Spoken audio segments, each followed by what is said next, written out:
সর্বশেষ বেতন বৃদ্ধি হয়েছে 2015 সালে। সম্মানিত মন্ত্রী প্রদত্ত তথ্য অনুসারে বাংলাদেশে সরকারি চাকরিজীবী কর্মকর্তা এবং কর্মচারীর সংখ্যা হচ্ছে 14,50,891টি। এই 14,50,891টি পরিবারের সর্বশেষ বেতন বৃদ্ধি হয়েছে 2015 সালে, আর বর্তমান হচ্ছে 2026 সাল। গত 11 বছরে কোনো বেতন বৃদ্ধি হয়নি, অথচ এই 11 বছরে মুদ্রাস্ফীতি 55 থেকে 65% পর্যন্ত বৃদ্ধি হয়েছে।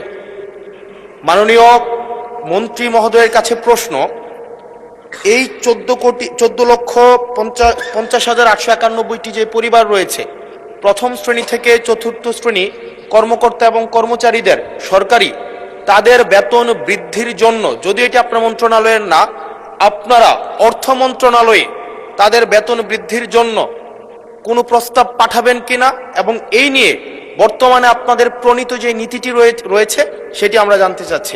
ধন্যবাদ। মাননীয় মন্ত্রী। মাননীয় স্পিকার, ইতিমধ্যেই পে কমিশন গঠিত হয়েছে আমরা জানি।